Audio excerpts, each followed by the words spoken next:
Hi, this is Ben. I'm going to walk you through the supervised practical coaching session, which is the second phase of the learning.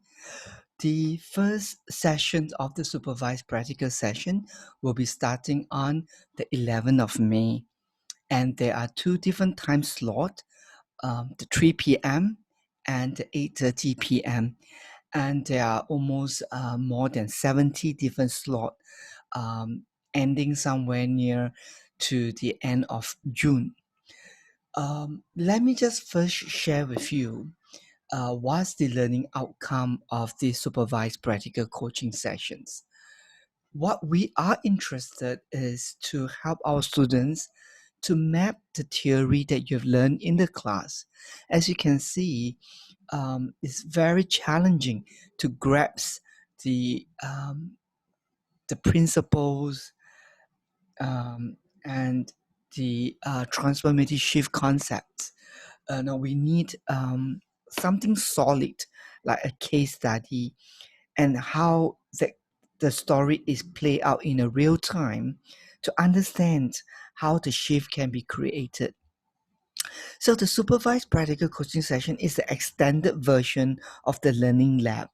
It's a different learning format in which we adopt a case study approach to continue to understand how the principles can be applied. So that's the primary purpose of the supervised practical coaching sessions. It is not about a performance assessment. What does it mean? It means we are not evaluating how good the coach is in coaching the client to get an impact. Okay. Well, certainly, if the coach can achieve that, we are very happy. But that's not the intention of the supervised practical coaching sessions. It can serve as a secondary purpose in which the coach can practice coaching. And as I said, that is the secondary. The primary is to allow us to help our students to continue to learn about the principles using a more real-time, real-life case. Okay, so that's the learning outcome. Our approach is to use the 30 minutes conversation as a case study. So you can typically expect the coaching conversation to be not more than 30 minutes. Well, for the purpose of training, it's not that we do not want to have a longer time for the coaching conversation, and there is a reason why we cap it at 30 minutes. That is to create a structure in the learning environment in which the coach learned how to listen actively, because it's very easy to have a 1 hour coaching conversation and just allow the content to overspill. But the coaching framework is about really capturing the essence, and henceforth, when we put a time duration of 30 minutes, it creates that, with a lack of better word, pressure to kind of like stimulate the coach to make a good attempt to quickly capture the essence and use the bulleting or the framing concept to contain what they hear the client speaking. Okay, so this is a training phase, and so we find it very useful if we can just keep it within 30 minutes coaching conversation. Okay, and thereafter there will be a short 5 minutes interview in which the supervisor will be talking to the coach and the client, and the rest of the session will be 90 minutes debriefing. So there are actually 4 different group of people in the supervised practical coaching sessions.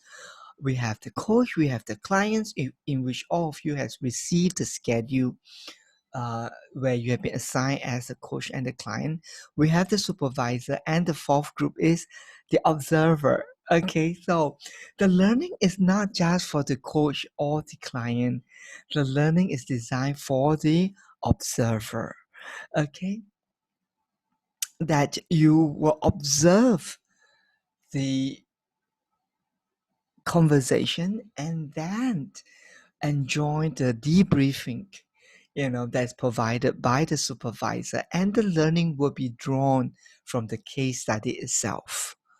Okay, and so that brings me to the next part, in which I will walk through the specific roles.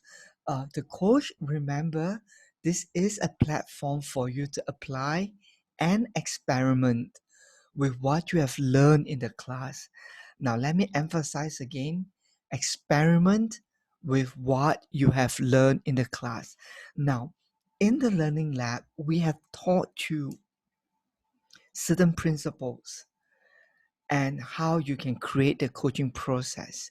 The certification is based on what we have taught you on creating a transformative shift for the client.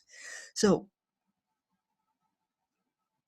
during the supervised practical session, this is a very good opportunity for you to experiment it. If you are not used to pause for 3 seconds, then this is a very good platform for you to try that.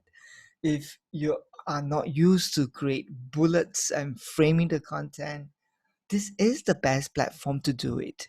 So we strongly, encourage you to apply and experiment what you have learned. Now, if you choose not to, you will realize the questions that you ask or the thing that you do in the past, those coaching approach that you do in the past may not help you to create a shift. So the approach we're adopting is an empirical approach, which means that you need to understand the science and apply the science. So we want to create this platform for you to personally experience it. Okay, so that's the role of the coach.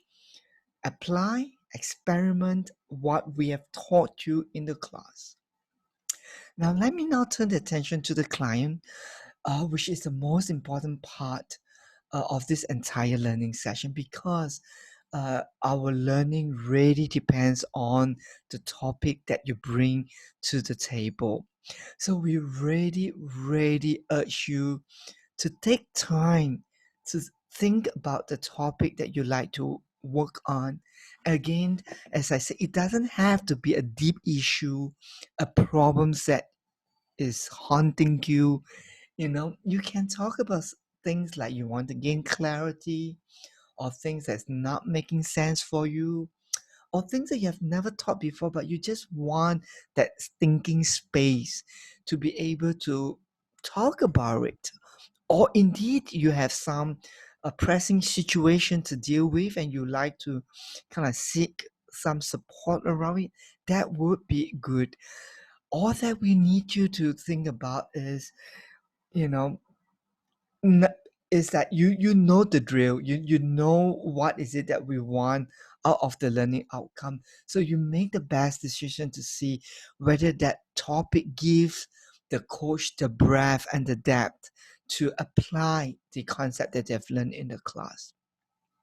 Well, we certainly appreciate that you've been genuine and authentic in sharing your topic. And we certainly do understand that sometimes when, you may get so much into the story that, that you kind of like, was in that you are in the moment and you're not conscious about what has happened. That is fine if that really happens. Okay. But we do want to make sure that you are aware that this is still a learning phase and that your friend who is a coach is still at the learning stage. So if you do notice that your friend who is coaching you is struggling and it's kind of like stuck, we certainly will appreciate if you could just be able to help your friend out by just offering, something in response that is much that is useful and easier for him or her to continue the process. Okay, so bottom line, be thoughtful, be supportive. And finally, to our last group of people, which is the observer. When you participate in the in the practical sessions, you are the one who's going to contribute the content for discussions, because we want you to use this time to take a note. What are you noticing about the process? Are you able to see all the things that we taught you in the class? Like, hey, can you see the bullet? Can you see any elements there? Do you see what is occurring for the clients in the moment in terms of the experience the client is going through? You will take down notes, and we really want you to take down exactly what the client said, so that we can use that statement to examine it further in terms of the thought process in the clients. And the supervisor certainly will um, facilitate the process by asking your input, and use your input in terms of what you notice to co-create a learning sessions. And finally, this is what needs your attention as we embark on the supervised practical session. Number one, honor the code of ethics, which means that all the things that your friends shared during the class is meant to keep confidential. And what does that mean? It means that number one, you do not raise up the topic to talk to your friend after the sessions. Okay. Second, we strongly encourage you not to offer any service to your friend or any recommendation to your friend. We do know where you're coming from. You came from a good intention to help your friend, but such gestures sometimes can get mistaken. So we strongly encourage you not to do that. If there's anything that you like to say to your friend who is a client, do it at the end of the session before the supervisor lock off, ends the virtual platform. Say whatever you want to say to your friend who is a client. A word of encouragement, a cheer or whatever that is. Do it before the session ends. Okay, and it's important for me to emphasize that if we do receive complaints that the information that was used, that was shared during the supervised practical session, is used against them in a illegal manner, and when it's certain to be true, we will not hesitate to disqualify you from the program. I'm sure you will not do that, but I felt that it's important for us to just state it out front. Great. And the second one is, we do have a huge numbers of people in the session, and it makes the scheduling a little bit challenging. So we really seek your cooperation, that in the event if there is really last minute changes, that you're not able to come in as a coach or a client. Let me emphasize that, as a coach or as a client. It's okay if you're an observer, if you plan to come for the session and then something pop up, you're not able to turn up, that is fine. But that's not okay if you're the coach or the client. The show cannot go on. So please reach out to your course mate in your support group. Okay, let them know that you cannot come for today's session, and request someone to stand in for you. Now, if you reach out to the global office, trust me, it's very difficult for us to coordinate anything at that moment. Okay, so a phone call, a SMS to your support group members is the fastest and easiest way to tackle this problem. Okay, please understand, it's not that we refuse to help, but it's really making things very complicated if we try to coordinate from the global office. And the third one is just a kind reminder of the minimum requirements for completion, which is 12 sessions. So they are altogether more than 60 odd sessions. I would strongly recommend you to attend minimum just 2 per week if your time permits you. The more you attend, the better it is. And if possible, attend those sessions in which is attend those sessions that is led by different supervisor, so that you have a more diverse input in terms of the learning. Every supervisor has a unique style, unique offering. Okay, so that's what we want to encourage you. Bottom line, 12 minimum 12 sessions, recommendation 2 per week if your schedule permits. After that, there is another part to fulfill the requirements of completion, which is to post your reflection in the forum. Later on, I will be sending to you sample of a reflection made by the students. Basically, number one, the reflection is to serve your learning need, not for us. Well, because I firmly believe that when you put your thoughts into words, it helps to solidify your learning. And after all, transformative coaching is about reflecting. So we want to make sure that we create a environment in which our students can do reflections.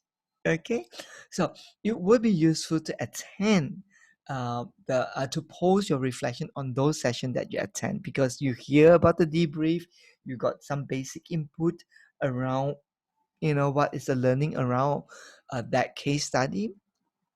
Share that and put that into words. While we do understand that time is pretty quite challenging for some of you who are working, so my recommendation, or what has been very useful for our students in the past, is that while the debriefing is happening, they actually took notes of it by typing that into Word documents, and in bullet form or whatever form, they capture that.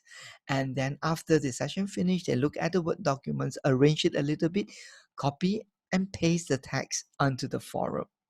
So remember, bottom line, the reflection is meant to serve the students' need, creating an environment for them to reflect and to put their thoughts into words. You will be receiving a sample of the reflections. And during one of those live learning sessions, we will walk you through where to post your reflections in the LMS. With that, thank you very much. This is Ben signing off.